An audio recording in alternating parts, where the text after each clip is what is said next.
What is up, everybody? How's it going? In this video, I'm going to be showing off my 60 card pile. So many of you guys have been wondering over the past couple weeks about my Lightsworn deck profile. And normally I don't really do deck profiles, but this is the one time I'm actually going to make an exception because I'm really enjoying this deck in the current format right now. But yeah, obviously this is more of a pile deck than anything. It's a 60 card Lightsworn Chaos pile. It's fun. It's real fun. It does great in the format. But yeah, I'm going to try to go a little in depth. I don't want to take 30 minutes to do a deck profile, obviously, but I don't want to leave key important reasons and stuff that I'm playing certain cards, But yeah, let's get straight into this. Lightsworn engine. We're running 3 copies of Raiden, 3 copies of Wolf, 3 copies of Recharge, and 1 copy of Foolish Burial. Now, the reason why I'm running this lineup is obviously Charge is amazing. Everyone knows Charge mills the top 3 cards of the deck, grabs our copy of Raiden. So essentially, you're playing 6 Raidens if these do resolve properly, right? And then Raiden, of course, is one of the best starters in the deck. You normal summon it. It's a level 4 light tuner that's also a warrior, and it's searchable via Charge of the Light Brigade, so it's really great. And of course, I'm running 3 Wolf. Wolf is a bit controversial, to be honest, but the truth is, that's what the point. No, I'm kidding. The truth is, when you mill Wolf, he can be really great for making like Boral Savage, IP Masquerena. He's just a great, material in general. And also, hard drawing him is not the worst thing in the world. Even though he's basically dead in hand, you always can pitch him off Chaos Space, and then he can be a target for that because you can banish him with the Black Draken, return him.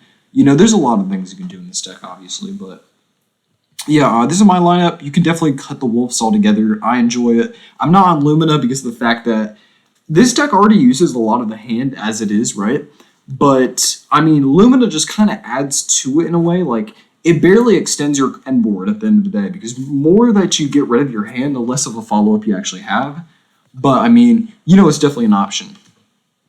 And then, of course, I'm playing the Punk engine. The Rocket and the Punk engine, you'll see right underneath the Punk engine, are basically for turboing out our Chaos Ruler and our Boral Savages. So, I'm playing 2 Ziamine, 1 copy of Deer Note, 1 copy of Foxy Tune, 3 E-Tellies. Now, I'm not running triple Foxy Tune because of the fact that, it's just not that good. Yeah, it's an amazing card when it resolves, but if you just start off with this and try to bank on it, it's not going to end out that well, right? So, Foxy's great. It gets your lights and darks in the graves. It gets cards like Wolf out of hand, which is really good, so you can set up your Levianeer plays, but overall, I just don't really want to see this. I either want to see E-Telly or Ziamine, and I don't want to run 3 Ziamine because then it gets clunky. You also need to play 2 because of the fact that 1, Ogre's worse in this deck, and 2, if you mill it off something, then you want access to it, you don't want it to be dead. But yeah, that's the ratios behind the Punk engine. You don't play any more than 1 Deer Note, that's pretty obvious, but. And then of course I'm running 3 copies of Chaos Valkyria. This card is freaking nuts. Let me tell you, this is the MVP of the deck. Wow, I just said there is 4 times.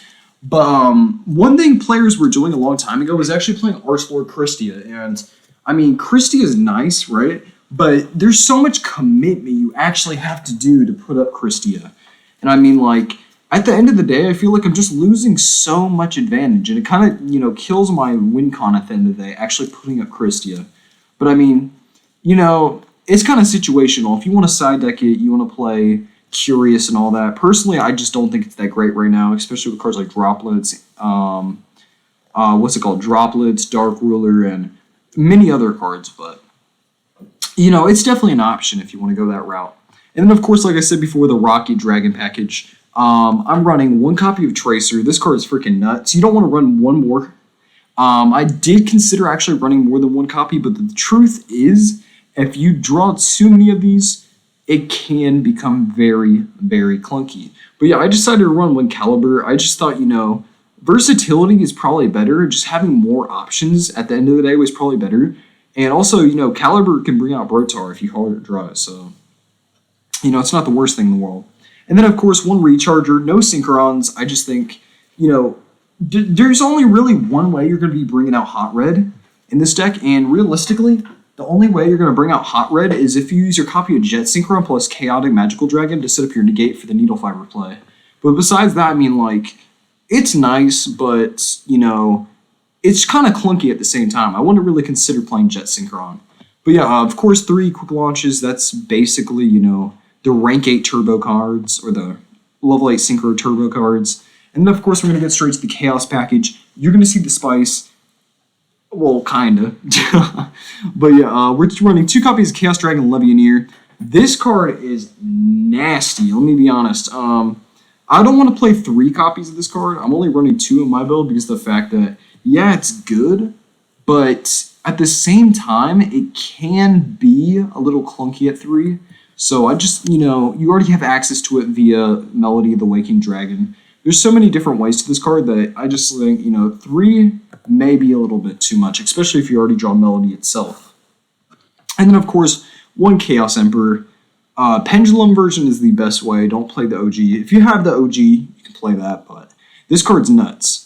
And then, of course, 1 copy of Arch Nemesis Escatos. This card, if you don't, well, I think most of you guys were playing during the Sword Soul format, but during Sword Soul format, or aka Protos, that card was freaking nasty. I remember that. Pretty much, this is the version for types, so you can call a type on the field, it destroys that, and until the end of the opponent's turn, or the next turn, pretty much what it says is you can't special summon it. It's crazy. So yeah, for example, against the Dragon League matchup, I put this on board, I call Dragon, they can't summon dragons. I can keep looping this, keep in mind, because it's only once per turn. But yeah, I mean, this is, it's great. You can activate it multiple times while it's on field, it's great. And then, of course, you have the Baby Dragons. Baby Dragons are nice. 1 copy of Chaos Creator. Honestly, the second copy never comes up. You're always seeing 2 copies of Chaos Creator, 3 Legionnaire, and all that on the internet. I just don't think it's correct. You only bring out this card when your hand's that good, Besides that, I mean, this is honestly cuttable, in my opinion. It's came up in a few games, but realistically, this card's not all that. I mean, it's great when it comes up, but when it doesn't, it's just it just cut me, And then, of course, 1 copy of Fairy Tale Snow. This card is nice. So like I was saying before, Chaos Falk is pretty much the MVP in extenders. If you mill it off literally anything and you can set up Chaos Ruler or any way to banish it, you have access to either Snow or Brotar for your recovery plays, of course, and then you can play the Dark Ruler and all that. So, I mean, it's great. And then, of course, you have 3 copies of Melody, which is not once per turn, keep in mind. And if you draw this in tandem with Dangers, it's just that much crazier. This plus Nessie is, I think a +1 in certain scenarios, and then you get, 2 new cards to hand, and then you get to search off Nessie. It's freaking nuts, let me say that. And then, of course, you have 3 Chaos Space. This is mandatory. If I see someone playing 2, there's something wrong with them. Let's just be honest. 3 copies of Nessie. If this one's discarded, like I said before, you can discard this on Melody. Even though it sends for cost, always remember that anytime something would be sent as cost, it would have to say buy a card effect for it not to be able to activate. So actually the Dangers can, because it just says in general if they're discarded. So yeah, anytime you discard one of these Dangers off a card effect or whatever, or a cost of something, you pretty much just get their effects. 3 Nessie, 3 Mothman, 1 Danger Jackalope, 1 Sushinoko, and 1 Bigfoot. Honestly, I'm thinking about cutting Sushi. Sushi's nice when it comes up, but the truth is about this card is it's an awkward level. It's so awkward. Level 3, what level 3 in this extra deck do you see me playing? This is the hot red build, keep in mind. I just don't see much reasons to play it, but at the same time, if you do top deck this, there have been scenarios where actually just win off this 1 card. So, I mean, it's great, but at the same time, it's kind of an awkward level. I'd like to play level 4 Chupacabra, but so far, I think this is the most optimal lineup. And the 1 Bigfoot, of course, you search this off the Nessie, like I said before. You can pop something for removal. You basically just break boards going second, and then you create a first turn FTK via Hot Red, pretty much, going first. And then, of course, we're playing 1 Jet Synchron, 1 Plague Spreader. So many people only play one or the other. I think playing both it's not bad. Let me tell you that. If I happen to need to hard draw these, or if I do hard draw them, I always can just normal summon if worst comes to worst, keep in mind. And also, just drawing these in general aren't bad. I can pitch it off Melody, I can pitch it off Dangers. It's not bad at all. It's actually really, really good if you think about it. And in general, both of these are great. You need the Jet Synchron for the Hot Red play, and then you need the Plague Spreader for the other Hot Red plays. So, It's great. It's real nice. And then, of course, I'm running 3 copies of Allure, 1 copy of Boot Sector Launch. Allure is not once per turn. I don't think I mentioned this, but like there's like 6 spells in this deck that aren't even once per turn or more. So yeah, pretty much just turbo spells. You're trying to get to your main combo. And then 1 copy of Boot Sector, triple Droplets. Now I'm going to go in to say this. Droplets is a tech spot. It's literally a flex spot. Choose any card you want or deem necessary in this format. This could even be the Dark Kaiju, like you see in my side deck. This isn't actually my side deck right here, but 3 Radiants, you can throw that in. You can play Radiants plus Allures, you know. There's a lot of different things you can do with this deck.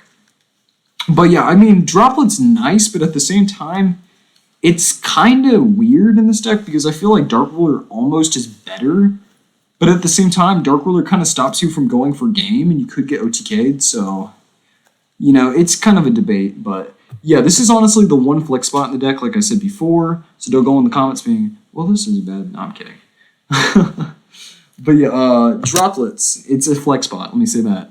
And then 1 copy of 1-for-1. You can summon Brotar from deck. You can summon Jet from deck. There's 2 level 1 targets, but you're always going to be able to have access to one, if not the other. If not, it's just a dead spell in hand, you know, like, I mean, I've never had a scenario where that's ever came up. I want to be straight up and honest. If you summon Brotar from deck, let's just think about it. Activate 1-for-1. Send Chaos Valk. Summon Brotar from deck. Brotar, target itself. Discard something, right? Discard a danger. You know, it's great. Search off the danger. Search off Brotar. Brotar will grab you Black Dragon. Black Dragon will banish Chaos Valk. Dump Snow. Like, there's so much. This card's freaking nasty. Like, Brotar's insane. Another reason why I'm actually running Brotar, if you're wondering, is because of Spheres in the extra deck. Like, Spheres is amazing. Spheres, or whatever the heck you say. But yeah, the extra deck. I'm running 1 copy of Savage, 1 copy of Chaos Ruler. These are obviously mandatory. You can get away with playing no Savage, but I just think this card's freaking crazy when it does come up. It also helps you like play through Nibiru and stuff like that. And of course, 1 copy of Formula Synchron gets you the draw on your opponent's turn, so you have hand size on the follow-up via Needle Fiber / Halky Fibrex. And then of course you have Hot Red, Calamity. I've seen people play the Scythe stuff. Now I'm gonna be honest. Scythe stuff's nice. It's real nice. But here's the truth about my opinion on the Scythe stuff. You have to run more extra deck spots. Well, no, not necessarily more extra deck spots, but here's the truth. You have to run Dagda, Scythe, and Baron. And if the deck doesn't care about their extra deck, then, well, you got 1 Omni Negate.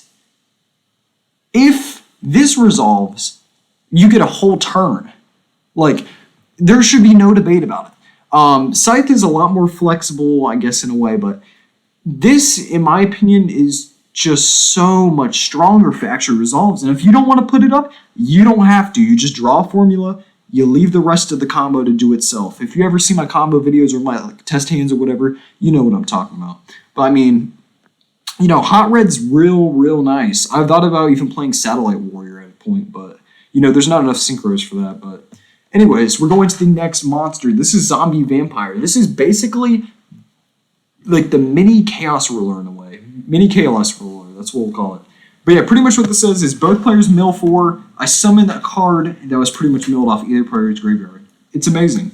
I've had so many scenarios where XZ with either Levianeer or Chaos Emperor plus the Chaos Ruler, right?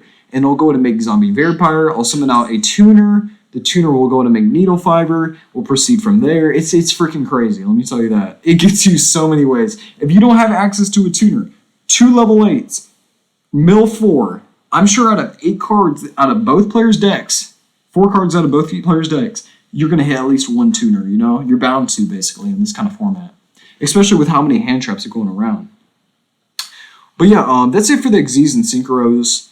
You know, Hot Red's definitely debatable, but at the end of the day, I'm trying to be unique. I'm not trying to play Scythe Lock. I'm kind of tired of that. I played that for a few formats.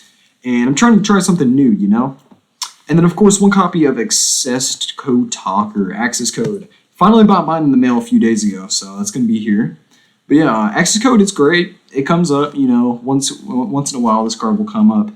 There have been scenarios where I don't even need the card at all. Like, I think 3 or 4 scenarios so far out of like 20-something or more games. But I mean, you know, the card's great when it does come up, but I wouldn't cut it at all. It's just that good. And then, of course, one copy of Appaloosa. Game 1, you don't really make this card. Game 2 and 3, you try to. But if you ever have access to, like, IP Masquerena, because you have, like, extra materials, if you want, like, Chaos Ruler or Quick Launch or literally anything. If you have extra stuff, you can always just go IP into Appaloosa or IP into Unicorn. There's so many different options, like I said before. And then, of course, Needle Fiber. Needle Fiber's nice. Needle Fiber is real freaking nice. And no, it's not Hauki Fiber X. I think that's one of the dumbest name changes I've ever seen in my life. Really, who wants to say Hauki Fiber X? That just sounds stupid. But yeah, as you guys know, this card's nuts. Summons a level 3 or lower tuner from your deck in defense position. And it pretty much synchro summons in your opponent's turn. It allows Hot Red to pretty much work. It's crazy. And then, of course, one Hermetic Seal. Like I said before, you should be running this. Baby dragons are just that good at the point where you should be running Seal. If you get nibbed, you summon Brotar from deck, you go in and grab Levianeer, and you extend that way. There's so many different options you can do with this deck. I've been nibbed multiple times, and this deck can just push through it. Unfortunately, though, there will be that hand once in a while where you actually can't push through it because you didn't actually commit to the Appaloosa or the safe route. But, you know, you definitely will learn how to do that over time. And then, of course, one IP, one Phoenix, and one Unicorn. The standard Link package, you'll see this in most decks. And then, of course, one Link Rebo and one Striker Dragon. Now, Striker Dragon's insane. Like, Striker Dragon, this card's freaking nuts. I can see why I went to 2, like, or 1. I remember when people were playing, like, 2 of this in, what is it called, Dragon Link? It definitely makes sense why this card's now at 1 copy per deck. It's really freaking good. But yeah, that's pretty much it for the list. You know, it's a very controversial list, obviously. But, you know, I want to be straight and honest with you guys. This is what I'm playing around with. This isn't the final build. I have actually multiple builds of this deck. This is just the one I want to show off in the video. But, yeah, thanks for watching, guys. If you enjoyed the video, go and leave a like and subscribe. I will catch you guys later. Thanks for watching.